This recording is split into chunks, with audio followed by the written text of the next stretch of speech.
what do you do? And I am in remiss, Steve, relax a minute. I need to call on your evaluator, who is Mitch Phillips, to give your objectives. Please forgive. Mitch, Steve Mitch, what do you do? Steve. Thank you, Madam Toastmaster.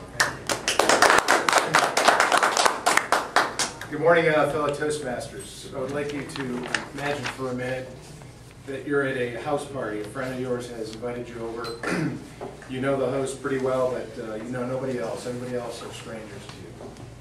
So you're anticipating a lot of small talk through the evening, you know, the typical introductions and basic questions. Hi, my name's Steve Mitch. And the question might go, where are you from originally, Steve? And I go, Rochester, New York, but I came down to Florida in 1985. And you know, another question might be, where do you live now? I live in Orlando and I live in Gainesville because my wife is going to graduate school at UF. So I'm having to go back and forth.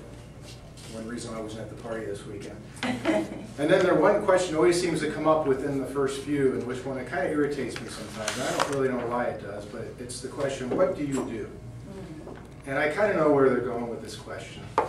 But in my mind, I'm facetiously answering it in a sarcastic way, because there's a lot of things I do, right? There's a lot of things we all do, other than what we do during the day at work. And again, I have this fantasy to prevaricate an answer. For instance, you know, what do I do at 7 a.m.? Well, I'm sleeping. I love to sleep. I love to sleep in. I'm not an early riser, but I'm going to try to make it here every week. 6 p.m. every day. I'm usually, you know, trying to get some exercise in. I'm working out. I'm going to the gym. I'm mountain biking, and I know there aren't mountains in Florida, but let's just call it off-road biking. 7 p.m. I'm usually at home. My wife loves to cook, so I usually keep her company. We have a family room that's off the kitchen, and I like to play my guitar while she prepares our meal. I love to play guitar. It's one of my biggest hobbies. I picked it up late in life. And my wife would tell you that I have a sickness because I have too many guitars. About a year ago, she would kid me that I wouldn't even know how many I had, and I didn't. I would really have to sit down and think about it. Now, since then, I've toned it down to about 7 guitars, but that is one of my passions. Or again, you know, what do you do? Well, you know, later in the evening, I love to read. I love to read about philosophy. I'm reading a couple books right now about the history of philosophy, all the great philosophers from Greece, and Roman times, and just very interesting. I like to read about different religions. I think that's fundamental to understand people, you know, where they're coming from. Health, I like to learn about health. I'd like to be here for a while, so I'd like to understand the latest research.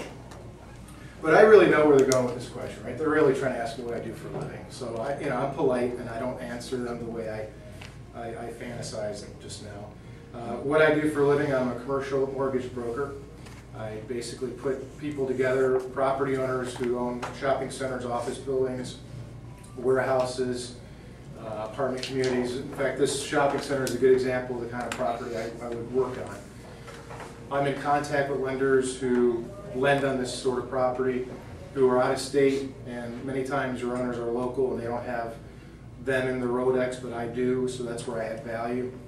So that's how I make a living. Now, making a living is a catch-22 these days because it's been a rough 3 years. I think we've all experienced some toughness in our business, and that may be why I don't like this question, what do you do? Because it's not a lot of fun talking about business these days. So the next time you're at a party and you're meeting somebody for the first time, you ask them, what do you do? Don't be surprised if they say, well, I collect guitars, and they start talking about Jimi Hendrix's Fenders, and Elvis's Martin guitar. So thank you very much, Madam Toastmaster. Thank you very much, Steve. Thank you all.